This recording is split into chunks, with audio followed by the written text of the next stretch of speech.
Boa noite mais uma vez. É bom estarmos aqui louvando e engrandecendo o nome do Senhor. Tem alguém com calor aí? Hã? Perguntei sobre o calor do Espírito, viu? Não é esse calor que você está pensando, não. Brincadeira. Estamos bem, graças a Deus. Um pouquinho de calor, vamos aguentar por um pouco tempo. Creio que em breve o Senhor vai estar também nos surpreendendo, nos abençoando. Tá bom? Quero te convidar, abra o texto que está em 1 Coríntios capítulo 6. A gente vai ler todo o texto, a partir do verso 1 até o verso de número 11. Faremos a exposição desse texto. Estamos nessa série, nesse desafio. Viramos o ano, na verdade, né?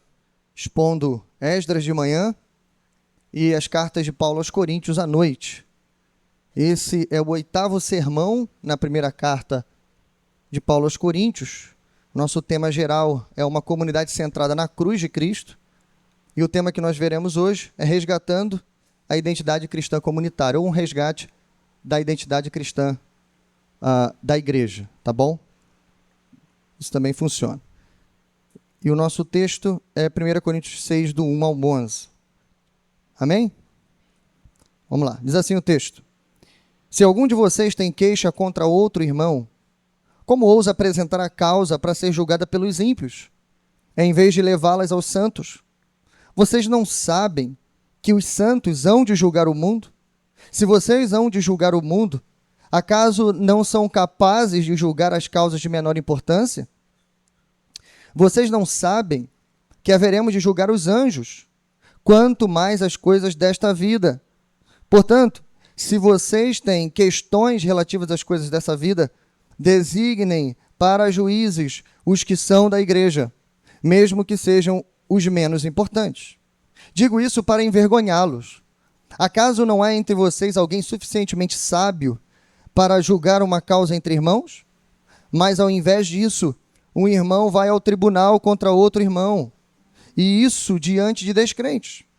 O fato de haver litígio entre vocês já significa uma completa derrota, porque não preferem sofrer a injustiça, porque não preferem sofrer o prejuízo. Em vez disso, vocês mesmos causam injustiças e prejuízos. E isso contra irmãos. Vocês não sabem que os perversos não herdarão o reino de Deus? Não se deixem enganar, nem imorais, nem idólatras, nem adúlteros, nem homossexuais passivos ou ativos, nem ladrões, nem avarentos, nem alcoólatras, nem caluniadores, nem trapaceiros herdarão o reino de Deus. Assim foram alguns de vocês, mas vocês foram lavados, foram santificados, foram justificados no nome do Senhor Jesus Cristo e no Espírito de nosso Deus. Amém? Esse é o texto que nós vamos pensar nessa noite. Convido a se debruçar na palavra. O irmão Levi já orou por nós, que o Senhor nos abençoe, tenha misericórdia de nós e nos use nessa palavra. Irmãos, eu creio que uma breve recapitulação, obrigado, Levi, até aqui se faz importante.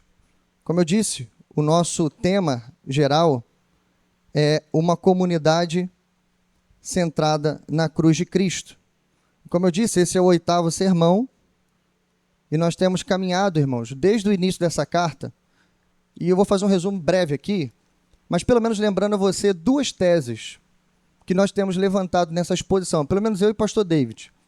A gente tem levantado duas teses aqui, e fica calmo, é uma teoria muito simples, não é nada de heresia aqui, mas pela leitura que se faz e pela conclusão que temos tido no texto, duas coisas que geralmente não se fala quando se lê Coríntios. A primeira foi aquela tese inicial que se perdura até hoje, de que a igreja dos Coríntios, a igreja plantada por Paulo, era sim uma igreja saudável, ou uma igreja centrada, como a gente achou. Sim, uma igreja cheia de problemas, uma igreja com partidos, divisões, várias outras questões a serem resolvidas, mas, no entanto, era uma igreja que estava sendo santificada por Cristo. A gente viu que era uma igreja que foi enriquecida em tudo, uma igreja que não faltava nenhum dom, que tinha e podia contar com a graça de Deus. Portanto, era uma igreja que precisava também de exortação. E por isso nós estamos entendendo e lendo essa carta.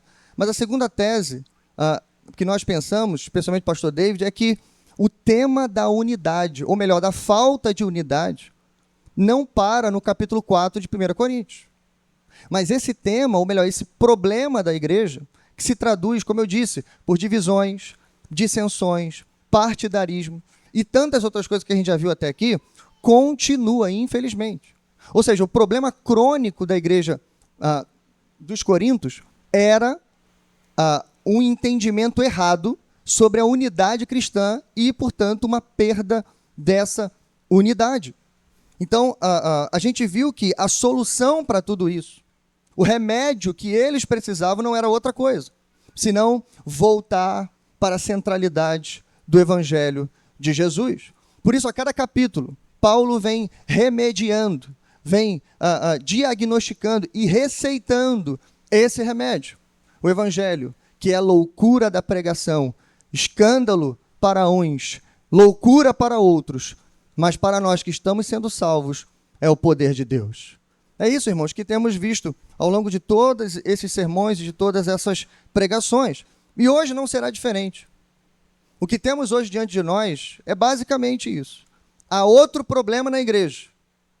A igreja vai se reunir ou não, mas vai apresentar uma solução. E a gente viu qual é a solução. A solução, em resumo, é procurar os tribunais da cidade.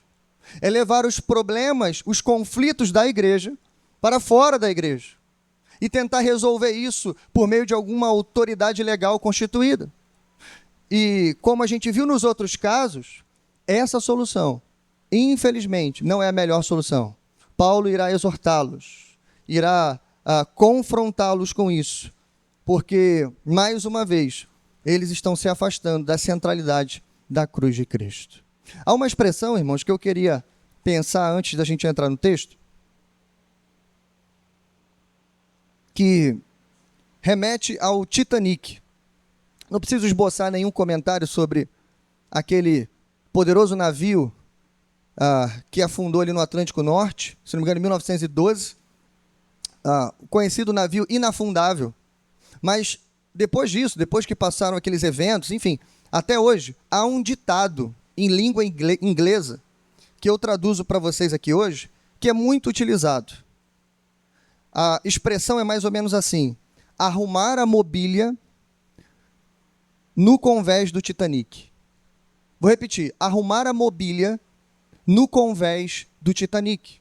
Essa expressão, esse ditado, geralmente é usado para quando a gente está vendo pessoas tentando resolver problemas no meio de uma situação caótica e aquilo ali não resolve absolutamente nada. E aí, quando a gente está olhando para aquela situação e vendo as pessoas, ou simplesmente sendo passivas ao caos, ou simplesmente fazendo coisas que não vão resolver absolutamente nada, e aí então se usa essa expressão. É como se eles estivessem arrumando a mobília no convés do Titanic, mesmo ele afundando. E é isso. Não é arrumar a mobília em tempos de paz, é arrumar a mobília enquanto ele afunda. Então, eu acredito, irmãos, que essa expressão ajuda a entender bastante sobre a solução que a igreja de Corinto vai dar no capítulo 6. Eles têm um grande problema, pensam nessa solução, mas infelizmente, irmãos, essa solução, ao invés de não ajudar, ela atrapalha bastante. 3 camadas aqui, pelo menos, sobre a solução de arrumar a mobília no convés do Titanic ou a solução da igreja de Corinto. 3 coisinhas bem rápidas. Primeiro, uma camada prática aqui. Há um problema de superficialidade. Esse é o primeiro problema. Algumas das nossas soluções são muito superficiais. É uma má gestão das nossas prioridades, por exemplo. Se o navio está afundando e você está preocupado com a mobília, preocupado em empacotar suas roupas ou a juntar os seus pertences, você não entendeu nada sobre prioridade. Você não está preocupado com as vidas que estão do seu lado. Estão entendendo? Segundo, uma camada psicológica. Porque se o navio está afundando e você está preocupado com a mobília, é como se você negasse a realidade. Por quê? Porque você também está dentro do Titanic. Entende? Então, não é só superficial. É uma negação da realidade. Mas terceiro, há uma camada moral aqui. Porque enquanto estamos preocupados com a imagem, com a estética, com a mobília, há pessoas afundando no nosso meio. E de novo, irmãos, essa foi a solução pensada pela igreja. Mas é claro que Deus tem uma palavra de exortação para ela e, obviamente, para nós. Por isso eu te convido a voltarmos ao texto e olharmos pelo menos duas coisas em geral aqui. Primeiro, a gente vai ver como que a igreja vai perdendo essa identidade a partir dessa solução que eles pensaram. E depois a gente vai ver como que Paulo já nos ajuda a recuperarmos a nossa identidade cristã comunitária. Volte para o verso de número 1 e vamos entender então um pouco sobre esse problema que havia no meio da igreja. Diz assim: se algum de vocês tem queixa contra outro irmão, como ousa apresentar a causa para ser julgada pelos ímpios, em vez de levá-la aos santos? Aqui Paulo já apresenta o problema e ele já vai fazer o primeiro contraste. Paulo vai fazer vários contrastes nesse texto, mas esse é o primeiro e talvez o mais importante, que você precisa acordar e pegar isso aqui. O primeiro contraste, irmãos, é entre ímpios e santos. Só que a palavra que Paulo usa aqui para ímpios é uma espécie de ímpio particular, porque a palavra é adikoi. Ímpio geralmente está mais ligado à adoração. No caso do ímpio, é alguém que não adora a Deus. Agora, adikoi é uma palavra que está ligada à justiça. O ad negação, então, significa que são injustos. Ou seja, Paulo já está contrastando. Olha a solução que vocês pensaram. Vou levar o conflito da igreja entre irmãos para os injustos que estão lá fora, quando deveríamos resolver as coisas dentro da comunidade dos santos. Veja, irmãos, aqui Paulo já entregou tudo, embora ele vai esmiuçar essa verdade, mas veja, ele já começa entregando isso aqui. É um problema de irmãos, é um problema da igreja, tem que ser resolvido entre os santos, e o contraste é perfeito. Porque de um lado estão os injustos, e eu vou falar um pouquinho desse tipo de tribunal aqui, mas do outro lado estão os santos. E eu falei desde o primeiro capítulo de 1 Coríntios, ei, escute isso, santo na Bíblia, desde o Antigo Testamento, kadosh, ou hagios, aqui no grego, significam a mesma coisa. Não é apenas aquele ou aquilo que foi separado para o serviço a Deus. Em primeiro lugar, é aquilo que pertence a Deus. E porque pertence a Deus, foi separado para Deus. Então, Paulo está dizendo, ei, problema da igreja tem que ficar com a igreja. Não é no tribunal da internet que a gente vai jogar. Não é no tribunal dos ímpios, dos injustos, dos imorais, mas é no tribunal eclesiástico dos santos, na congregação dos santos. Bom, mas para a gente avançar, irmãos, a gente tem que aprofundar o problema. Por que Paulo está tão indignado? Veja como ele diz, como ousa? Paulo considera uma petulância fazer isso. Ele considera um absurdo. Por quê? Por causa do contexto judiciário de pequenas causas do Império Romano. Os teólogos se debruçam, os historiadores nos ajudam aqui. Eu destaquei algumas particularidades que eu acho interessante você saber sobre o sistema judiciário de pequenas causas do Império Romano. A gente acha que é tudo mil maravilhas, que estava tudo funcionando a plenos pulmões, e não estava. Começando pelos magistrados. A primeira informação que colhi é como se elegia os magistrados no Império Romano. Veja, adivinhe você, tanto o magistrado quanto o júri, os aediles. Sabe como é que eles eram escolhidos no meio do povo? Sabe? Pela sua conta bancária. Ou seja, o júri e os magistrados não era alguém formado na academia de direito. Era alguém que tinha pelo menos 7.500 denários na conta. E isso, irmãos, era uma fortuna para a época. Ou seja, apenas os ricos poderiam julgar a causa do povo. Segunda informação para você. Um pobre não poderia abrir um processo contra outra pessoa no Império Romano. Por quê? Porque o processo era pago. E, obviamente, o pobre não teria dinheiro. Mas não era só isso. A sua posição social te definia. Então, você nunca poderia abrir um processo contra alguém de uma posição mais alta do que você. Imagine um outro magistrado, alguém do Senado, alguém da política, algum senhor de escravos. Se você fosse abaixo dele, você não poderia entrar na justiça contra ele. Terceiro, para um lado ganhar a causa ou esse processo de pequenas causas, escute isso, para um lado ganhar, ele precisava desacreditar o outro lado. E os tribunais romanos de pequenas causas eram feitos em praça pública. Se você se lembrar aqui de Atos capítulo 18, o próprio Paulo foi levado para um tribunal em praça pública lá na cidade de Corinto. Então o tribunal era assim, era público. Embora alguém com dinheiro abria a causa, mas todo o processo era feito em público. O que significa isso, pastor? Que um lado iria desmerecer, depreciar e dizer todo tipo de acusação contra o outro lado, em público.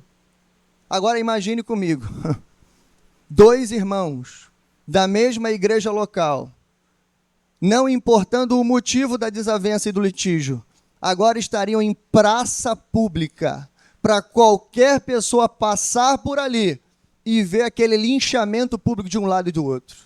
Ganhava quem tivesse os melhores argumentos e quem conseguisse desacreditar o outro. Mas agora vem a última e a pior informação. É que no Império Romano era proibido levantar um processo contra alguém da sua própria família. Vou repetir, no Império Romano era proibido processar alguém da sua própria casa. Segundo as leis romanas, você precisava levar isso ao pater familias, que nada mais era do que a pessoa mais velha da sua família. Ele deveria resolver o litígio, as pequenas causas dessa família. Então, a gente volta, irmãos, para essa comunidade e a gente vê que solução. Há um problema entre irmãos. E o que a gente vai fazer? A gente vai processá-lo. Provavelmente quem estava processando era alguém que tinha mais poder aquisitivo. E porque sabia que o judiciário respondia ao ritmo ou ao barulho das moedas que caíam lá no cofre, ele sabia que a justiça era certa e garantida. Veja, uma série de erros, sem falar no linchamento público. Por isso, Paulo apresenta algumas razões porque não deveriam resolver os conflitos fora da comunidade. A gente viu do verso 2 até o verso 6, e eu vou ressaltá-los aqui para você. O primeiro argumento de Paulo, irmãos, é: a gente não deve levar isso para os ímpios, para os injustos. Tem que resolver isso entre os santos. E o primeiro argumento é: por quê? Porque no futuro, no grande tribunal, esse sim, insubornável, incorruptível, totalmente reto, tribunal do próprio Deus, nós não seremos réus, nós seremos júri. Entende isso? Paulo está dizendo, porque haveremos de julgar o mundo. Por acaso vocês não sabem? Veja, vocês estão procurando os tribunais menores, corruptíveis, enquanto que nós aqui haveremos de julgar o mundo. E vai piorando, irmãos. Veja, segunda informação, Paulo diz, se vocês vão julgar o mundo, acaso não são capazes de julgar as causas de menor importância? Essa frase traduzida, irmãos, significa pequenas causas. É basicamente isso. E aqui eu faço uma ressalva e já abro um parênteses para resolver esse problema, que é um problema que se traz nesse texto, mas para você nunca mais esquecer. Escute isso. 1 Coríntios capítulo 6 não está abordando sobre crimes. Deu para entender isso? Não está falando sobre crimes. O que significa isso, pastor? Que se um crime for cometido no meio da igreja, essa pessoa tem que ser entregue às autoridades. Deu para entender, irmãos? Isso é uma coisa, nós estamos falando de outra coisa. Nós estamos falando de conflitos, muitas vezes pessoais, pequenos, que envolvem empréstimos de dinheiro, pequenos pagamentos, calúnias, difamações, pequenas causas, que poderiam ser resolvidas no âmbito eclesiástico e está sendo levado lá para fora. Agora, isso não inclui crime. Então, a igreja cristã nunca foi a favor de abusos, pedofilia e qualquer outra coisa horrenda do tipo. Se acontecer, Deus nos livre disso, a pessoa será exposta, punida e, obviamente, antes disso, entregue às autoridades, para que se cumpra o que mesmo Paulo disse lá em Romanos capítulo 13. O Estado porta a espada para punir aqueles que fazem o mal. Amém? Então, resolvido isso, prosseguimos. Paulo continua, verso 3, dizendo, olha, é o mesmo argumento. Os santos não vão julgar só o mundo, eles vão julgar os anjos, inclusive. Aqui, claramente, Paulo está falando dos anjos caídos. Veja, irmãos, que tribunal, que júri, você estará assentado lá. Mas ele prossegue, veja, quarto, até os menos importantes têm condição de julgar. Verso 4. Veja, portanto, se vocês têm questões relativas a coisas dessa vida, designem para juízes os que são da igreja, mesmo que sejam os menos importantes. Aqui é interessante porque Paulo usa uma expressão que significa literalmente aqueles que são desprezados. Lembra que eu disse?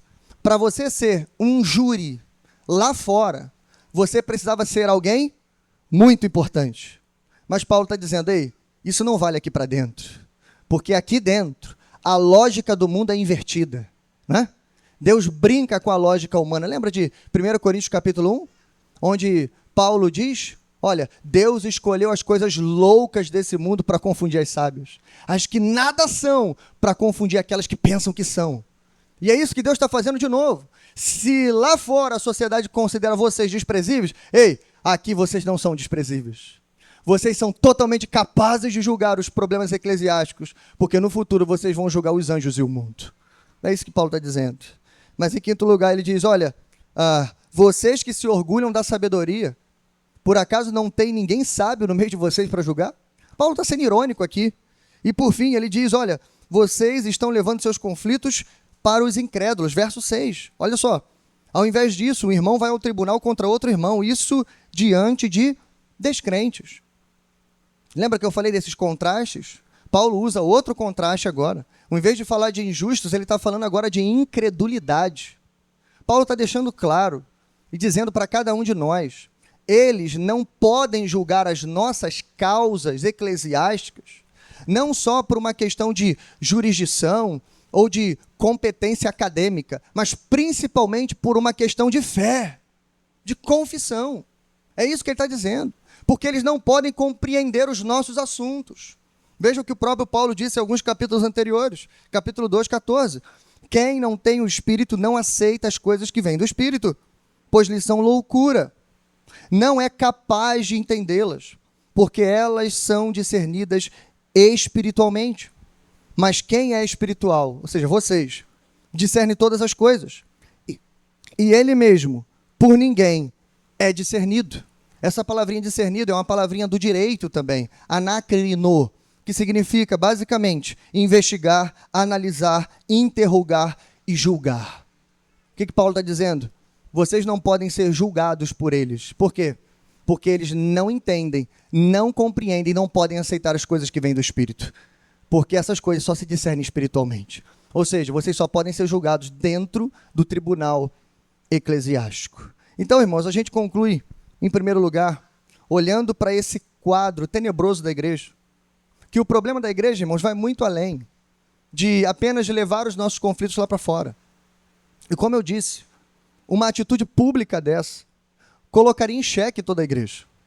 Você imagina um cidadão comum de Corinto passando pela praça. O próprio júri ali, que vai julgar a causa.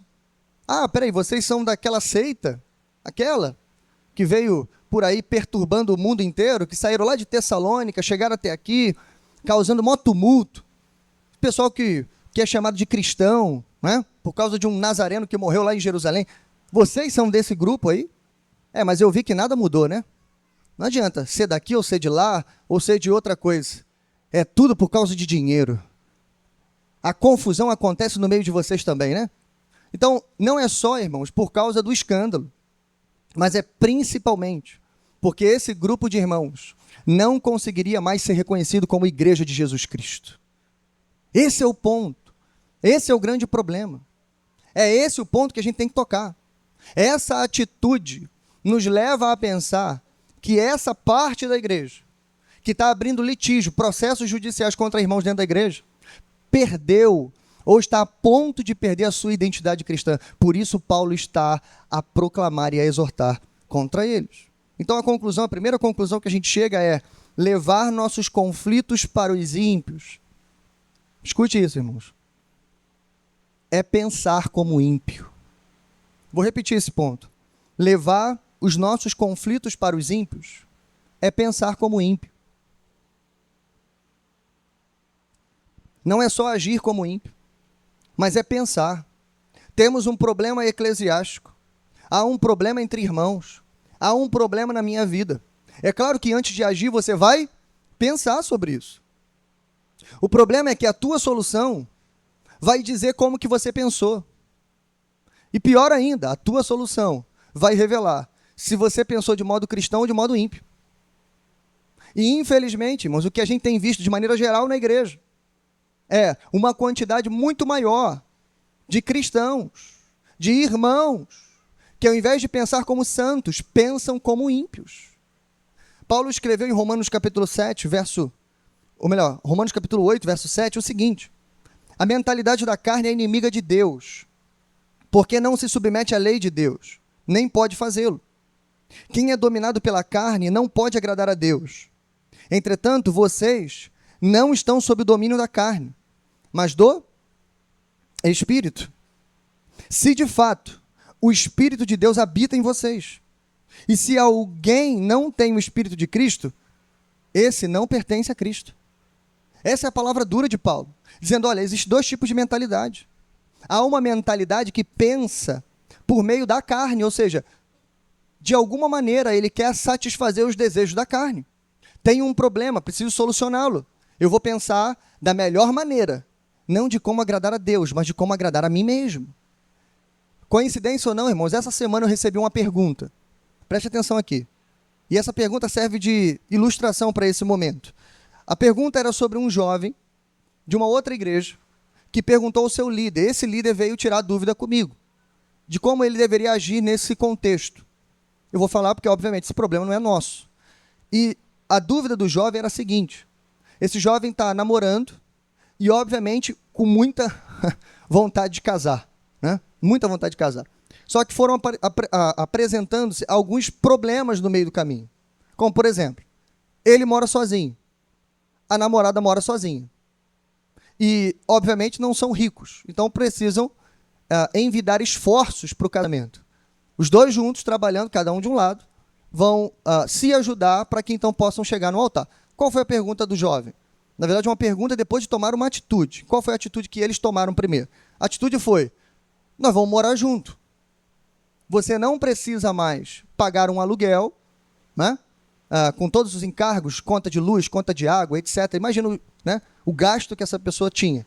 Você não precisa mais fazer isso, porque eu já faço isso aqui. Então, a atitude óbvia é o quê? Você fecha lá as contas, encerra o contrato, vem para cá, vamos morar junto. Com esse dinheiro que a gente economizou, veja, irmãos, o pensamento é bom, ou pelo menos tem uma motivação boa. Nós vamos pegar esse dinheiro, vamos juntar, vamos fazer o que for, mas para colocar todo o dinheiro no casamento. A gente consegue chegar no casamento muito mais rápido. Deu para entender, irmãos? A pergunta não foi sobre o que eles deveriam fazer, porque eles já tinham feito. Tá? A pergunta era: dá para a gente continuar vivendo assim? Essa era a pergunta. E aí, irmãos, a gente conversou basicamente sobre isso. Sobre como que essa atitude ou essa resolução mostra quem de fato eles são. Eu só fiz uma pergunta para esse líder. Eu falei assim, vira para ele e pergunta para ele assim: se você contasse essa história para qualquer pessoa lá do lado de fora, ou seja, uma pessoa secular, o que essa pessoa responderia? Ela ia falar: é isso mesmo, meu irmão, meu amigo, vai fundo, tá certíssimo. Rapaz, você pensou com inteligência financeira, gestão de recursos, parabéns, tá certíssimo, planejamento financeiro já está, nota 10, vai casar bem. Fica tranquilo, eu fiz a mesma coisa. Deu para entender, irmãos? Assim como aquelas pessoas que passavam na praça pública de Corinto e viam a briga, a rincha, o litígio dos irmãos, da mesma maneira as pessoas de hoje vão olhar para aquele casal e vão dizer absolutamente a mesma coisa. Ei, agiram como ímpios, por quê? Pensaram como ímpios. Infelizmente, isso mostra quem de fato nós somos, revela a nossa identidade. Então eu pergunto para você que está aqui sentado com a gente: como você tem decidido diante de grandes problemas, de grandes conflitos, irmão? É verdade que a gente passa por vários problemas. Quem é casado, então, nem se fale. Cada hora se levanta uma coisa diferente. Os problemas vão se levantando e a gente vai precisar superá-los. Só que para alguns problemas a gente vai precisar tomar decisões sérias. E quando nós tomamos essas decisões, a verdade é que muitas vezes nós não consultamos a vontade e aquilo que mais agrada o nosso Deus. A gente acabou de cantar aqui um hino belíssimo com a equipe de louvor, né? Eu só quero a tua vontade. Foi ou não foi? Né? Eu só quero a tua vontade. Mas e quando a gente tem que tomar decisões sérias na nossa vida? Que vai impactar isso aqui, ó. O órgão mais sensível do ser humano, o bolso.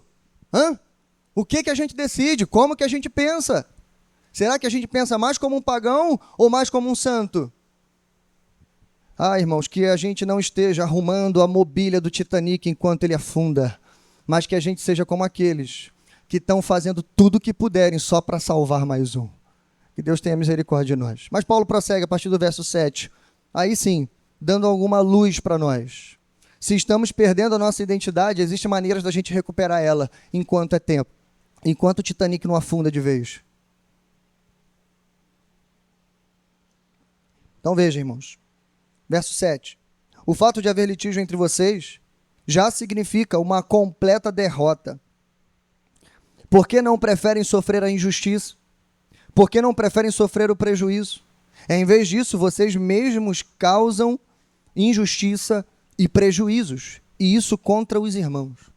Então, se por um lado, agir como ímpio é pensar como ímpio, por outro lado, irmãos, Paulo está nos convidando a pensar e agir como Cristo crucificado.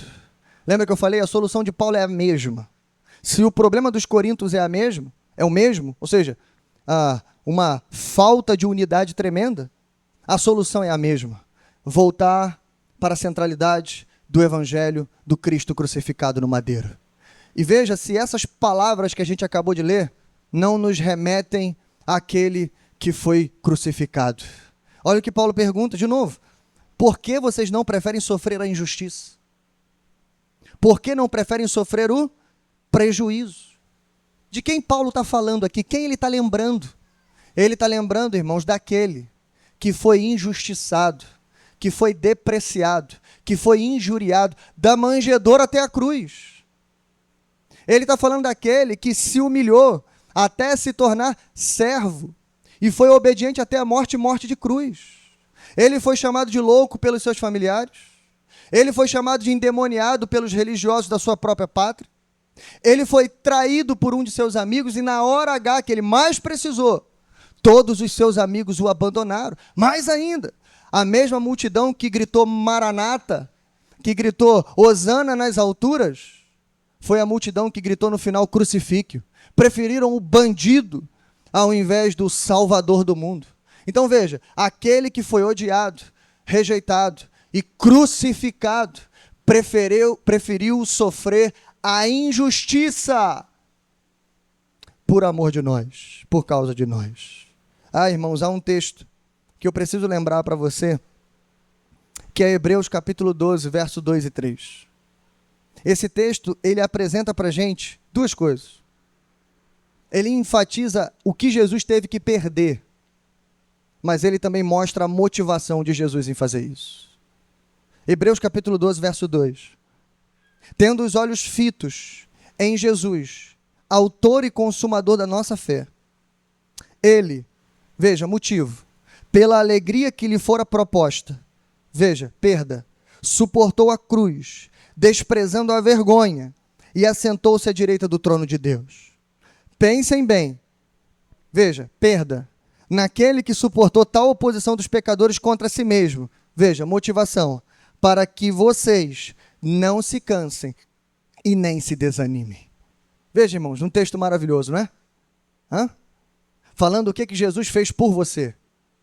Ele poderia, irmãos, ter devolvido todos os impropérios, todos os murros que recebeu, todas as afrontas que recebeu. Imagine, ele é o dono do universo, sustentador da criação, aquele por meio de quem todas as coisas vieram à existência. Lembra? Quando no jardim ele disse uma só palavra, todos os soldados caíram de uma só vez. Aquilo é uma gota de demonstração do seu poder.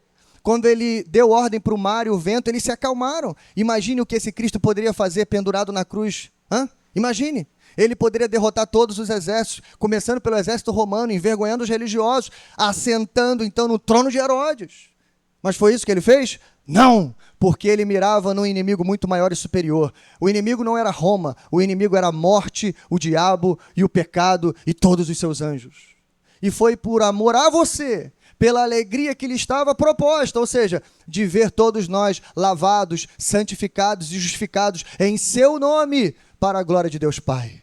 Foi esse o motivo pelo qual ele sofreu todas as perdas por amor de nós. Mas a leitura de Hebreus 12 não parou. Não termina aqui. Se você virar o capítulo, continuar a leitura, você chega em Hebreus capítulo 13, verso 12 ao 14, onde diz assim: assim, Jesus também sofreu fora das portas da cidade para santificar o povo por meio do seu próprio sangue. Veja, perda, motivo. Agora veja, portanto, saiamos, não é mais Jesus, agora somos nós. Veja isso. Saiamos até ele, fora do acampamento, perda, suportando a desonra que ele suportou. Agora veja, motivo, pois não temos aqui nenhuma cidade permanente, mas buscamos a que há de vir. Está vendo, irmãos? Parece que não foi apenas Jesus que sofreu perda, porque tinha um grande motivo de nos salvar. Parece que nós também, porque seguimos a Jesus, também sofreremos perda nesse mundo. Então você percebe que Paulo está mostrando, essa é a lógica que tem que comandar a sua vida. Essa é a bússola que tem que estar escondida dentro do seu bolso. Esse é o pensamento que tem que nortear o seu coração quando todos esses problemas se levantarem na sua caminhada.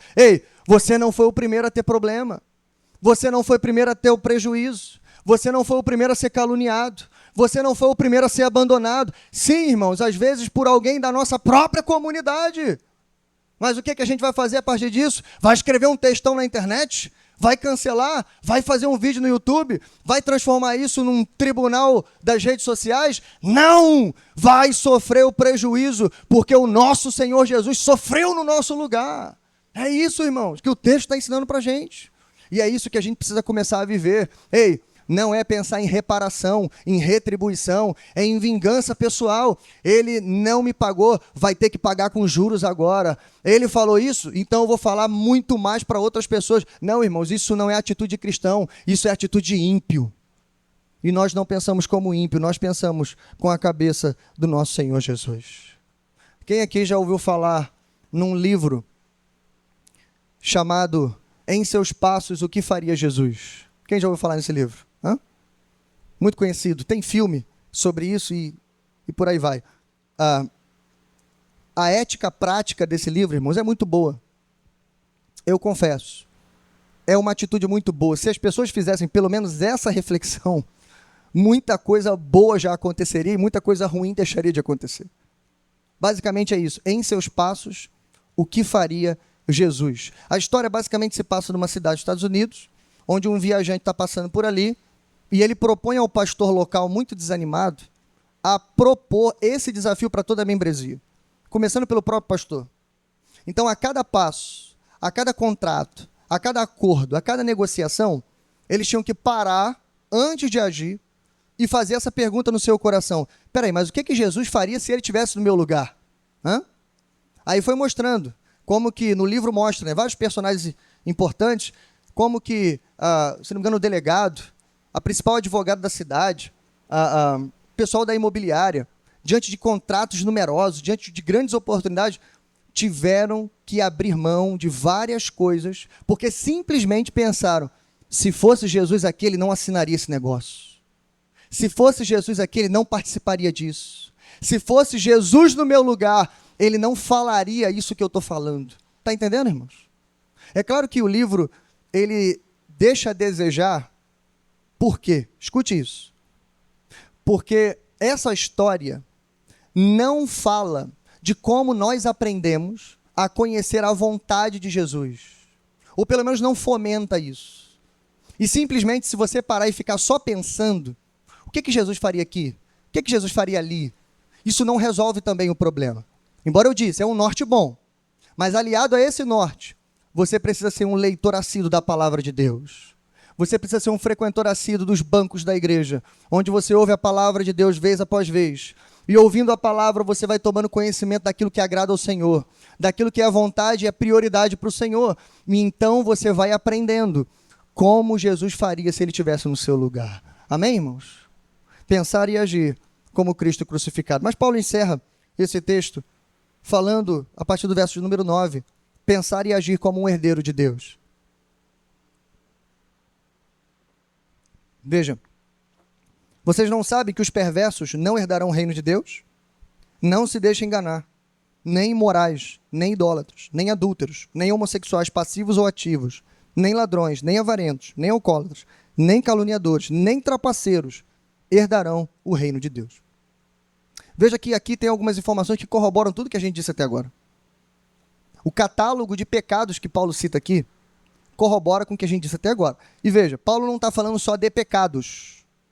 Paulo está falando de pecadores. E perceba o que eu vou dizer aqui, entenda o que eu vou dizer. Paulo está dizendo que nenhum ladrão pode morar no reino dos céus? Não é isso que ele está dizendo. Paulo não está dizendo que nenhuma dessas pessoas não poderia se converter lá na frente e então ser salvo. Não é isso que Paulo está dizendo. Paulo está dizendo que aqueles que vivem na prática dos seus pecados, logo, logo serão identificados com os seus pecados. Deu para entender? Se alguém, algum jovem, algum irmão, sente atração pelo mesmo sexo, escute isso e aprenda de uma vez por todas. Essa pessoa não é considerada homossexual. Não é. Muito menos é considerada pecadora. Essa pessoa é considerada um santo, que luta contra seus desejos e paixões, assim como eu luto contra os meus desejos e paixões. A diferença é que as minhas paixões têm outros nomes. Deu para entender? Logo, a nossa tentação não nos define se nós lutamos contra ela. O que nos define, irmãos, é se fomos lavados e remidos no sangue de Jesus Cristo e ponto final. É isso que nos define. Então, Paulo está falando de pessoas que vivem na prática do pecado e logo, esse pecado define o que elas são. Elas são ladrões, são adúlteros. Outra informação importante desse catálogo é que ele é mais ou menos dividido em duas listas. E você percebe que a primeira lista, ela é bem forte. Adultério, homossexualidade e pecados pesados. Mas a segunda lista parece ser mais leve, não é? Coisa que a gente chamaria hoje de pequenos desvios ou pecadinhos. Como a gente aprendeu, né? Pecadões e pecadinhos. Não estou falando que está certo, não, mas é mais ou menos assim que a gente chamaria. Veja, ladrões, avarentos, alcoólatras, caluniadores e trapaceiros. Isso aqui não parece nem pecado, irmãos. Tenho certeza que a psicologia daria um jeito de explicar isso aqui com um nome bem bonito. Não parece pecado. Não parece. Trapaceiro? Que isso, pastor? Caluniadores? Não. Paulo está dizendo, são pecados. Agora veja o segredo. O mesmo resultado da primeira lista é o mesmo resultado da segunda lista. Não herdarão o reino de Deus. Esse é o mesmo resultado. Então não importa se o seu pecado é adultério ou se é porque você não consegue parar de beber. Por isso fica embriagado e por isso peca. O que importa é, se você vive na prática do pecado, você é identificado com o seu pecado e logo você não pode ser chamado de filho de Deus e herdar o reino de Deus. Ponto final. É isso que Paulo está falando. Percebe como o problema do nosso texto desde o início é identidade. Ou você é identificado com Cristo crucificado, ou você é identificado com os ímpios e pecadores. Ponto. Bom, irmãos, mas o argumento final é que nós somos herdeiros do reino de Deus. Verso 11. Assim foram alguns de vocês. Veja que Paulo é exato no verbo. Muitos de vocês já foram identificados assim, mas não são mais. Porque agora vocês não vivem mais naquela prática. Aquilo é passado, irmãos. E aprenda aqui, por favor, de uma vez por todas também, cuidado com rótulos. Cuidado com isso. A internet está cheia de rótulos. O mundo lá fora adora um rótulo. Adora, principalmente colocar rótulo em você, em crente. Eles adoram fazer isso. Cuidado com isso. Cuidado para você não estar rotulando um irmão teu que está sentado do seu lado por causa de pecados antigos e do passado dele. Eu já tive que corrigir mais de uma pessoa, um incontável número de pessoas que rotulavam outros irmãos com pecados que estão presos lá no passado. Aquela pessoa já confessou o pecado, já se arrependeu do pecado e já seguiu em frente. Só você está parado no pecado que ela cometeu lá atrás. Ah, não, aquele ali, não dá para confiar nele. Por quê? Ah, porque ele fez isso e aquilo. Aquela pessoa ali, não dá para confiar nela. Por quê? Porque se ela vê dinheiro solto, puxa, já viu. Isso foi lá no passado. Paulo está dizendo, olha, isso foi verdade para vocês, mas hoje não é mais.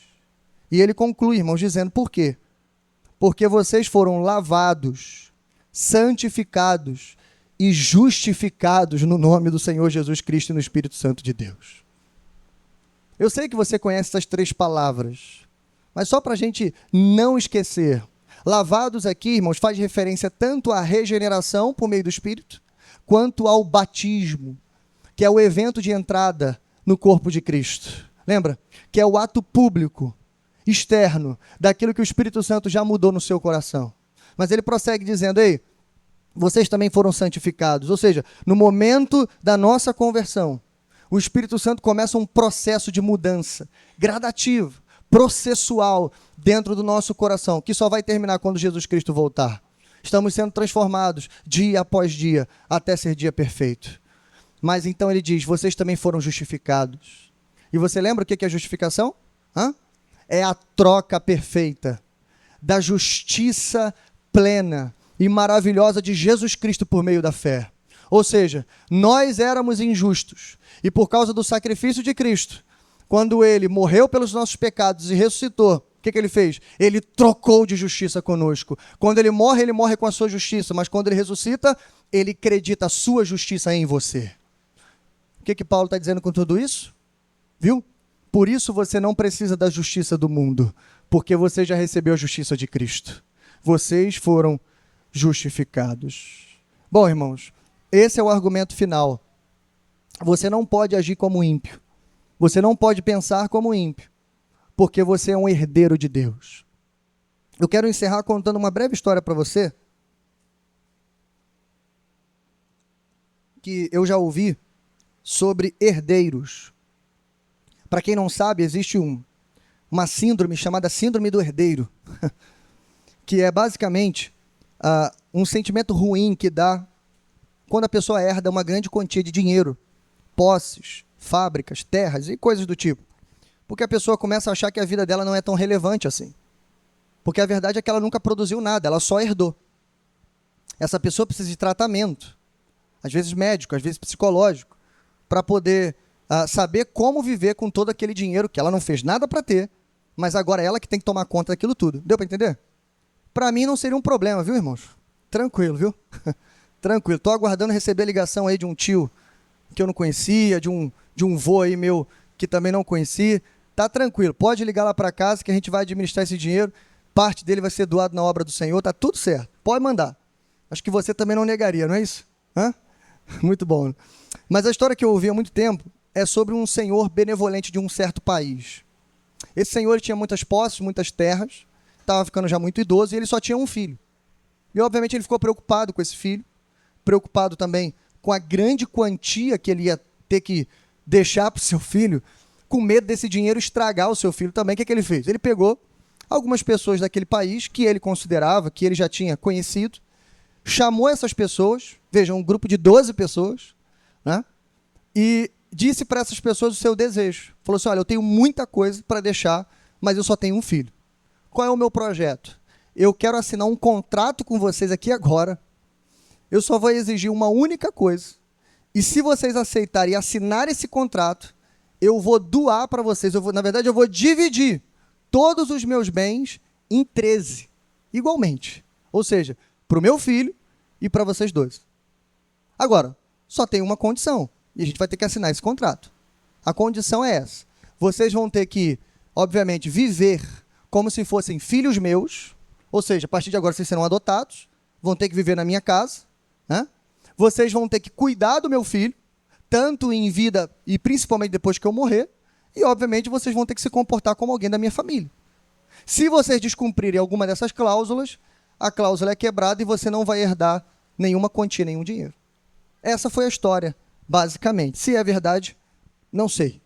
Mas o ponto, irmãos, é o seguinte, que na nossa história há algumas semelhanças, irmãos, mas tem diferenças sensíveis aqui. Na nossa história, nós não fomos chamados para cuidar do filho de outra pessoa. Foi o próprio Filho de Deus que veio ao mundo, se tornou carne e veio até nós. Foi o próprio Filho de Deus que nos chamou, que nos comprou e que nos redimiu. Foi Ele, irmãos, que fez tudo por nós. E quando foi preciso, inclusive, deu a sua própria vida por nós. Segunda diferença. Não fomos nós que assinamos contrato nenhum. Não nos foi exigido absolutamente nada. Pelo contrário, o pacto de redenção foi selado pelo Filho e pelo Pai na eternidade passada. Nós não participamos da transação. Lembra? Ele nos elegeu nele antes da fundação do mundo, quando nenhum de nós existíamos. O plano já estava escrito, como cantamos também. O plano perfeito, o plano de amor, o plano de salvação por meio de Jesus Cristo. O Cordeiro já estava imolado e preparado desde a fundação do mundo. Esse é o plano. Ele assinou o pacto, não nós. E por último, irmãos, não foi baseando-se no nosso comportamento, ou na forma como viveríamos, ou se estaríamos dentro ou fora, mas foi única e exclusivamente pelo sacrifício do nosso Senhor Jesus Cristo. E a única coisa que nos foi exigida, a única coisa, foi crermos na palavra poderosa desse evangelho maravilhoso. Foi a única coisa. Eu brinquei aqui com o telefonema, né? É como se chegassem para a gente, o telefone tocasse, ou a mensagem chegasse, e alguém dissesse assim: ei, a partir de hoje, você herdou uma quantia infindável de recursos. A partir de hoje, você é um herdeiro. Foi simplesmente assim. Agora pense comigo e imagine. Pense num ator real agora. Aquele pequeno homem chamado Mefibosete. É um belo exemplo para isso. Lembra dele? Um filho de reis. Alguém da família e da linhagem de Saul. Davi chama ele agora. Ele está apavorado, porque ele é da família inimiga. Ele é da família que foi destituída. Em tese, a família anterior deveria ser toda eliminada. Ele foi se esconder lá em Lodebar, terra do esquecimento. Davi manda chamar ele. Quando ele chega, ele está tremendo de medo. Está todo cheio de medo. Com muita humildade, aparece diante de Davi. E agora o medo já passou, Davi já falou para ele: calma, rapaz, não vim aqui para te matar, não trouxe você aqui para isso. Mas eu vou fazer o seguinte, eu vou restituir todas as terras que você perdeu. Eu vou dar para você todos os bens que eram do seu avô, todos os empregados, eu vou encher aquela casa de empregados, eles vão trabalhar para você, eles vão servir você, e toda a herança do seu avô vai ser sua, tudo seu. Só tem uma condição. Sabe qual foi a condição que Davi deu para ele? Sabe qual? Que na verdade não foi uma condição, né? Foi: a partir de hoje, você vai viver no palácio, vai morar comigo e com a minha família, vai se sentar à mesa e será tratado como mais um dos meus filhos. Veja, irmão, isso não é condição, isso é privilégio. Deu para entender aí? Amém? Isso não é condição, isso é privilégio.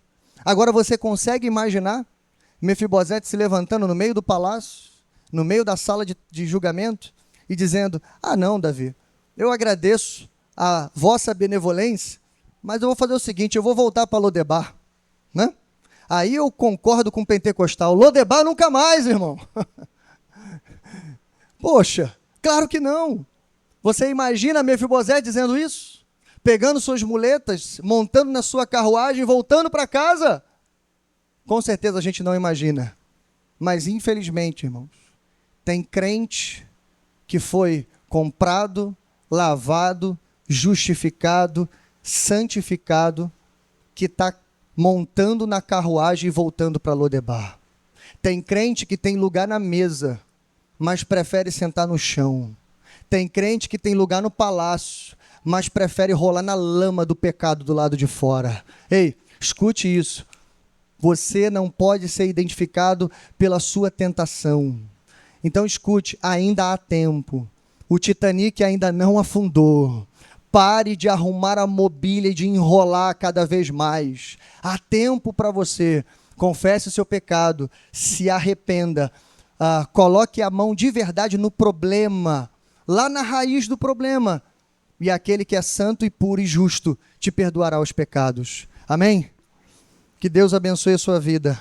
Então escute, não rejeite a sua herança, não negue a sua adoção, não pense como ímpio, pense como Cristo que foi crucificado. Você pode até perder, mas lembra do motivo? Lembra? Você é herdeiro e co-herdeiro com Cristo Jesus. A tua herança, meu irmão, está preparada para você. Ninguém toma, ninguém te rouba. Amém? Glória a Deus.